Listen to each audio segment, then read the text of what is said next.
Assalamualaikum warahmatullahi wabarakatuh. Alhamdulillahirabbil alamin. Wassalatu wassalamu ala asrofil anbiya'i wal mursalin wa ala alihi washabihi rasulullah ya jema'in. Amma ba'du. Puji dan syukur marilah sama-sama kita ucapkan atas kehadiran Allah Subhanahu wa taala yang telah memberikan rahmat dan karunia-Nya sehingga kita bisa hadir untuk melakukan rekaman Zoom pada siang hari ini. Eh, Ya, sholawat beserta salam, marilah sama-sama kita ucapkan atas kehadiran Nabi besar kita, yakni Nabi Muhammad SAW.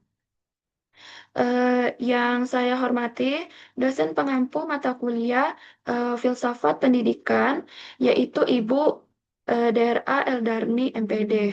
Nah, sebelum melakukan pembahasan, perkenalkan saya Difta Rahmansyah dengan NIM 24003.015.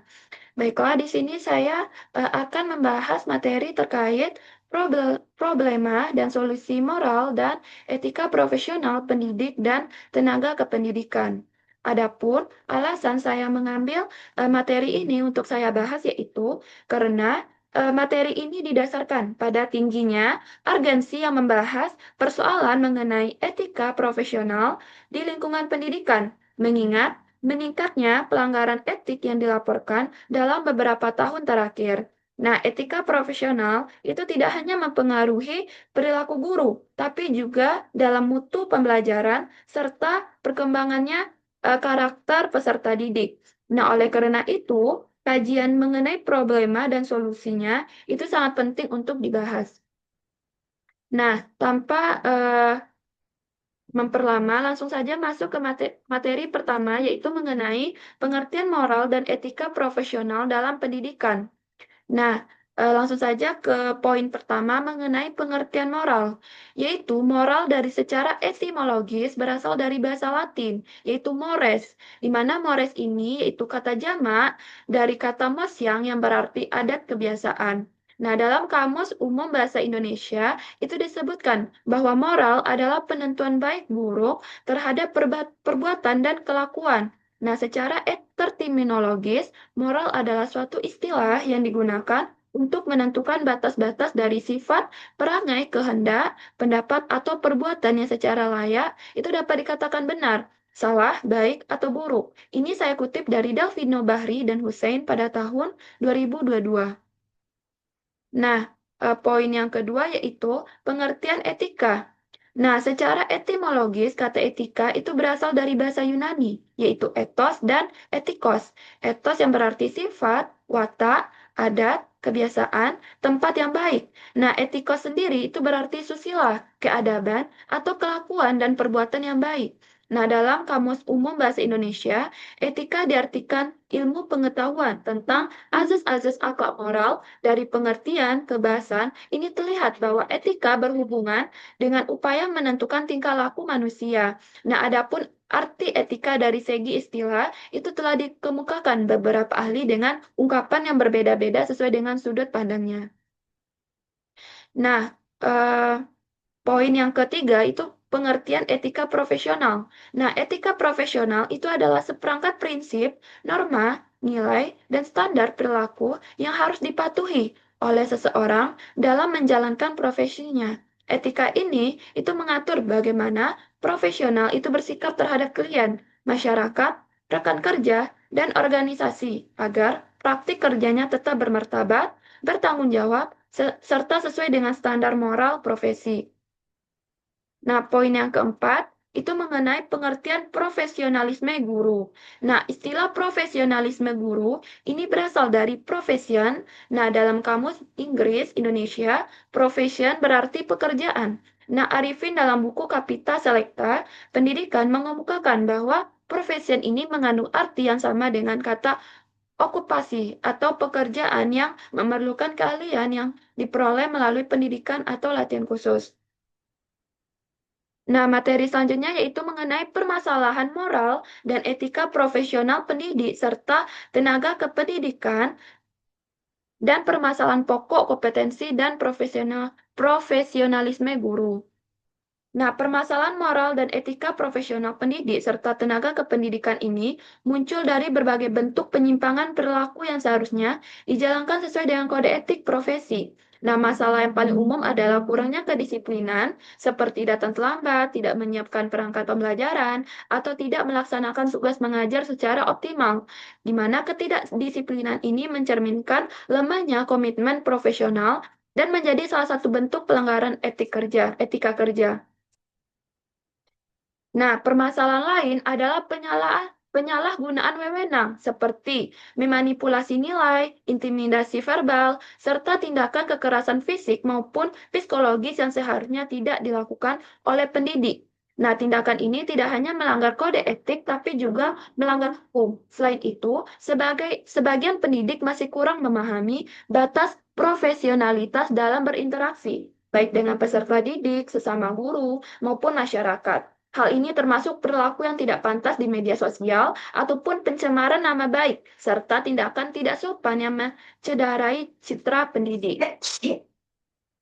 Nah, adapun beberapa permasalahan yang berkaitan dengan kompetensi dan profesionalisme guru itu dapat diuraikan sebagai berikut. Yang pertama, itu dari rendahnya kompetensi pedagogik. Yang kedua, itu dari rendahnya profesionalisme guru. Dan yang ketiga, itu dari persebaran guru yang tidak merata. Nah, langsung saja masuk ke materi yang ketiga, itu mengenai faktor-faktor penyebab problematika kompetensi dan profesionalisme guru. Nah, banyak yang memperhubungkan profesionalisme guru ini dengan dua faktor utama, yaitu sertifikasi guru serta tunjangan profesi guru. Nah, ini dipercaya bahwa kedua faktor tersebut itu memiliki pengaruh yang signifikan terhadap mutu pendidikan. Yang pertama, sertifikasi guru. Nah, sertifikasi guru ini merupakan salah satu kewajiban guru agar tercapai profesionalitas yang diharapkan dan dapat meningkatkan kinerjanya dalam melaksanakan tugas profesionalnya. Nah, setelah disertifikasi, guru akan memperoleh sertifikasi pendidik yang merupakan bukti formal dari pengakuannya sebagai seorang tenaga profesional. Nah, yang kedua, itu profesional guru, di mana profesi keguruan ini merupakan profesi yang terus berkembang. Nah, pemikiran tentang profesi keguruan ini kerap kali diperbincangkan bagi seorang guru. Pengetahuan tentang profesi keguruan itu harus benar-benar dimiliki untuk dapat meningkatkan profesionalitas dalam melaksanakan tugas. Nah, guru yang profesional itu tentu memiliki pengetahuan dan keterampilan yang langsung menyentuh masalah inti pendidikan dan juga pengajaran. Nah, masuk ke materi lanjutan, yaitu eh, nah selain dari dua faktor tadi, itu ada juga beberapa faktor yang mempengaruhi problematika kompetensi dan profesionalisme guru. Yang pertama itu dari faktor internal. Nah, faktor internal ini merupakan berasal dari diri guru itu sendiri. Nah, seperti nilai moral, integritas, karakter pribadi, serta kompetensi profesional. Nah, guru yang memiliki kepribadian jujur, disiplin, bertanggung jawab, dan empatik mungkin akan lebih mudah menjalankan etika profesinya secara konsisten. Nah, yang kedua yaitu faktor keluarga dan lingkungan pribadi yang berperan itu dalam membentuk moral dasar seseorang itu sejak kecil. Nah, faktor ketiga yaitu pendidikan dan pelatihan profesional, di mana semakin sering pendidik mengikuti pelatihan, maka semakin baik ia memahami batasan perilaku profesional dan konsekuensinya dalam pelanggaran. Nah, yang keempat, lingkungan kerja dan budaya sekolah, di mana budaya sekolah yang positif, kepemimpinan kepala sekolah yang demokratis dan berintegritas, serta hubungan antar pegawai yang harmonis akan mendorong guru untuk menjaga etika profesinya. Nah, faktor yang selanjutnya yaitu faktor sosial dan harapan masyarakat turut membentuk moral pendidik, di mana dalam pandangan masyarakat, guru adalah figur teladan, sehingga ekspektasi sosial ini memberi tekanan moral bagi guru untuk bertindak secara beretika. Nah, hubungan dengan masyarakat, norma sosial, serta pandangan publik terhadap profesi guru itu mempengaruhi perilaku profesional pendidik di sekolah. Nah, lanjut ke materi yang selanjutnya yaitu mengenai dampak pelanggaran moral dan etika profesional. di mana pelanggaran moral dan etika di lingkungan pendidikan itu bukan hanya mencoreng nama baik individu, tapi juga mengganggu proses pendidikan secara keseluruhan. Nah, dampaknya itu bisa bersifat psikologis, sosial, institusional, dan profesional.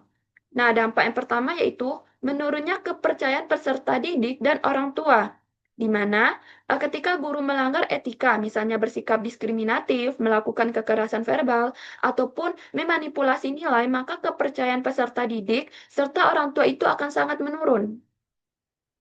Nah, dampak yang kedua yaitu menurunnya kualitas pembelajaran, di mana guru yang tidak bersikap profesional, misalnya sering terlambat, tidak menyiapkan perangkat pembelajaran, atau tidak objektif dalam penilaian, akan menurunkan kualitas pembelajaran.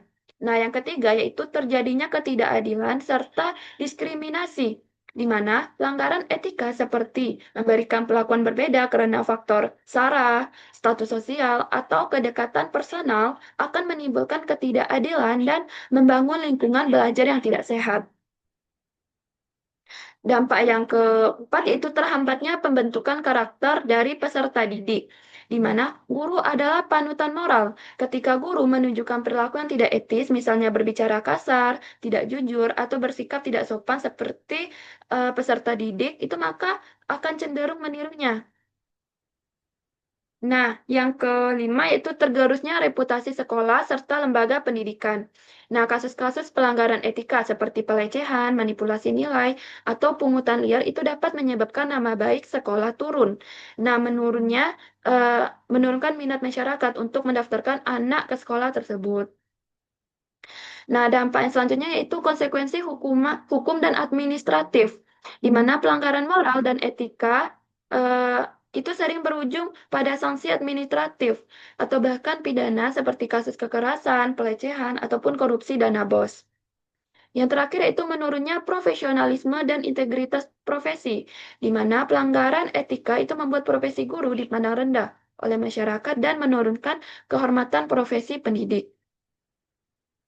Nah, adapun solusi dari problematika pendidik dan tenaga pendidik dan profesionalisme guru itu yang pertama kita bisa memberikan penguatan pendidikan karakter dan integritas bagi pendidik melalui pelatihan rutin, workshop, dan pembinaan yang menekankan nilai moral seperti kejujuran, tanggung jawab, keadilan, dan empati.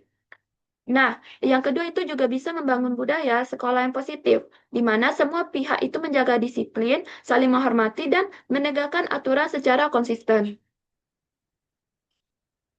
Nah, adapun strategi yang direkomendasikan untuk memelihara etika profesionalisme guru itu yang pertama bisa menyediakan fasilitas perpustakaan khusus bagi guru, mencatat pengalaman belajar melalui jurnal guru, menerapkan berbagai model eh, dan pendekatan pembelajaran, melakukan penelitian, berpartisipasi dalam pendidikan dan pelatihan, menempatkan guru secara merata, dan juga membebaskan guru dari campur tangan politik dan memperkuat kekuatan organisasi profesi guru. Nah, materi yang selanjutnya mengenai upaya sebagai solusi dalam menghadapi problematika pendidik dan tenaga pendidikan.